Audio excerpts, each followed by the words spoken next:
Hi, I'm Sarah. Welcome back to my channel where I'm updating you on my health journey. Today is just one of those days where I am feeling blah, I'm feeling sticky, my lip gloss is feeling gummy, my makeup is cakey, and my skin is dry, and my eyes are watering because of allergies, which my eyes, apparently gravity doesn't work on my face and my eyes water in an upward motion where then it messes up my eyeshadow, and it throws me off. And this off day started when I stepped on the scale and the number had gone up, and I'm like, what the hell? Why is this number showing the number that it is? It was like 291 or something like that, which the last weigh-in that I showed you was like last week, which I had actually taken at the beginning of the month. So it was like 288.6. It's really only up like 2.5 pounds, and that could be for a number of reasons.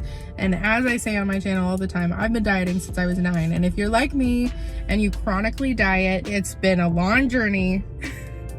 You know the mental struggle of wondering why the number went up. Like, is it because of water retention? Is it because of muscle gain? Is it because inflammation? Is it because you had too much salt? Or is it because you are actually gaining fat and your calorie counting or whatever approach you're doing is just not working for you? It's all of these things. On top of that, not only am I just like feeling icky about the number on the scale going up and the fact that I'm like creeping closer and closer to 300 pounds, which is like, hello, we do not need to go back there again. I've worked really hard to lose this weight. And so what are we doing? What are we doing? I'm trying a new weight resistance or resistance training approach to my workouts rather than just cardio, because before in my health journeys or in my weight loss journeys, it's like I just care about the number on the scale. I want to see that number go down. I don't care if I'm losing muscle. I don't care if I'm losing fat. Go get a haircut and lose, you know,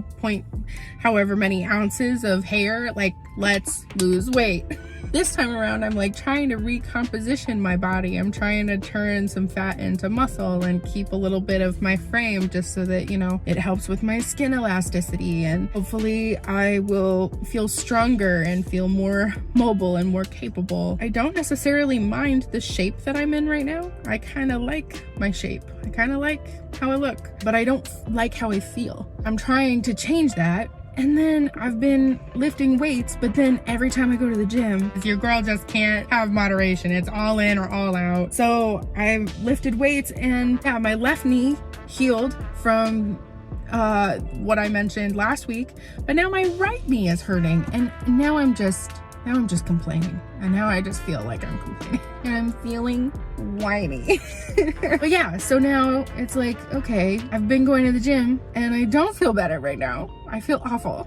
This is not a good feeling. I just am realizing that I'm feeling like a failure, and I have not defined what success will look like for me. Today, I just kind of wanted to brainstorm, really just spitball some ideas as to what are some non-scale victories that I can see, because this morning I was like, oh, should I just give up on weight training? Should I just stop resistance training because I don't want to feel discouraged? But I think I just need to define my success a little bit more and have more of a plan going forward. And that's why it took me so long for me to even start posting on YouTube again, because I'm like, why do I even want to lose weight again? What was the motive before, and why do I want to share that with other people? I think mainly it's, you know, I don't think I really at this moment have anything to like teach or share with the world that is of, let me impart some wisdom to you. Nope. That is not something I have to offer you right now. But what I can do is just, number one, for my own sake, go through these mental processes and help myself work out what are some of the things that are mental roadblocks for my success. What are some things that I can overcome in order to just feel better about myself overall? And maybe in the process, by sharing that, other people would feel encouraged, or maybe other people would actually hear their own self-dialogues, and I don't know, maybe we can help each other out. In the comments, you can let me know if any of this relates, because I have to dispel some of the things that I've been aiming for in the past that really is no longer helpful for me. Without going into the whole backstory of why I even started dieting at 9 years old, I'll just say this. Up until meeting my partner, and I wouldn't even say not up until, like still to this day, kind of, I think that the number on the scale has defined so many qualities about myself. It actually has nothing to do with my weight. I felt like I was not able to achieve what I wanted to achieve. I was never going to be taken seriously professionally, and that I was going to never be lovable or attractive, my best self. If the number on the scale was going to be this particular number, it had to be this particular number. I mentioned in my last video that I am in a relationship, and honestly, again, without going into like too much overshare, this relationship is the first time in my life where I actually feel like I'm worth something. It's sad that I have needed someone else's validation in order for me to feel whole and in order for me to feel worthwhile. But that's something that I'm just working out. So I don't necessarily need to go into all of that, but the number on the scale can't be attached to my feelings of worth. It can't be that. And honestly, the relationship that I'm in can't be tied to my feelings of worth either. It's just that it's something that, in reflecting on my weight loss journey, that's a big theme of everything that I have struggled with throughout my physical and mental health, is just not feeling worth anybody's time or attention or affection, just being the way that I am.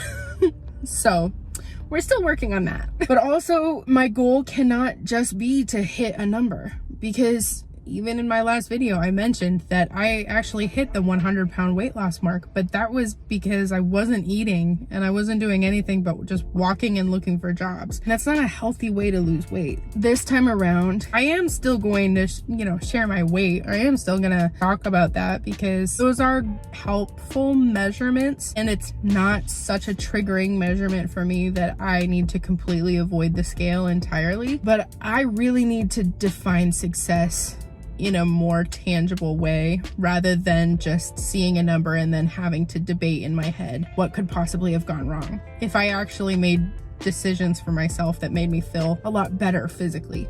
For instance, March is when the sunlight is a little bit extending, the weather is getting a little bit warmer, and also for me, my allergies are kicking in, my asthma is kicking in, my eczema is kicking in, and I really need to focus on eating foods that don't cause inflammation, because when I am inflamed, all of those conditions flare up.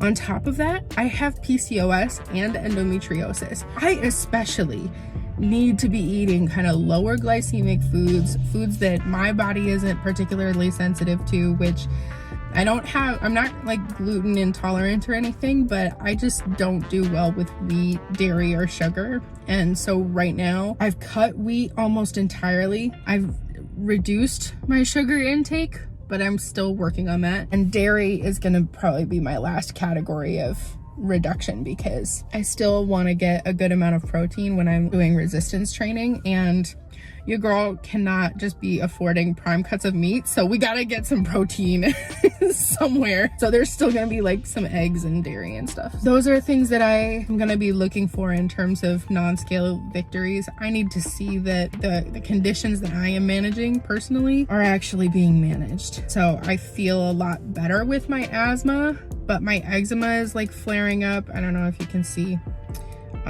that little flare up, but that gets bad when all the spring is springing. I can also have non-scale victories in how my clothes are fitting, which right now I'm still feeling like I'm kind of stretching my clothes a little bit. So I would like to just feel a little bit looser with my clothes, my mobility and movement. So I think that's why I probably need to tone down my weight training, simply because I can't keep like hurting myself to a point where I feel less mobile. I know the difference between muscle aches, like good kind of muscle soreness, like, ooh, she got a good workout in, versus, she overdid it. Now she's down for the count. So I just gotta be mindful of the things that are actually going to increase my mobility and movement. And then also a non-scale victory is my mental health. Something that I'm working through is scarcity mentality, especially with a history of binging. It's like I really need to be able to leave food on a plate or leave food in the fridge and not just eat it because it's about to go bad. If it's not what my body needs at the moment, maybe I need to be okay with a moderate amount or a slight amount of food waste. I cringe to even say that because it's just something that like to my core, it irritates me. It does. It irritates me. Wasting food. I also can see some non-scale victories in some emotional vacancies, whether I feel just like lonely or bored or despondent and purposeless. I have just been feeling a little bit numb lately. That's a depression thing. But as I'm making really mindful decisions about taking care of myself physically and mentally, I hope I'll see improvement in my mood and how I present myself to the world. And I guess my goal, instead of setting a number so that I can just kind of maybe release myself from the pressure of seeing the number go down, a better goal is to just be my fullest, most confident, and most vibrant self. And reflecting on how the world has perceived me in the past or how I have felt the world received me in the past. I've always stopped the thought at just saying, yeah, the world has always treated me better when I was thin or when my weight was down, because that's not a reflection of my size, but the number on the scale was down. So the world has always treated me better when the number was down. I guess I never really took that thought process further in reflecting that, yeah, the world treated me differently when the number on the scale was down, but I also presented myself to the world differently when the number on the scale was down, because technically the only person who knew that number on the scale was me. The world doesn't give a shit about the number on the scale, but I think I presented myself differently to people when I knew that I was achieving my goal, regardless of what the goal was. So my boss just got in his car right next to me. Now he's rolling down the window. Why is he just idling next to me? Oh my god. I love you guys so much. Thank you so much for watching. This has been kind of a shit show of a video, but this is kind of a shit show season of my life. But we're doing well. We are finding happiness. We are finding purpose. We are finding what success looks like for ourselves individually, and we are just trying not to be awkward in front of our bosses at work.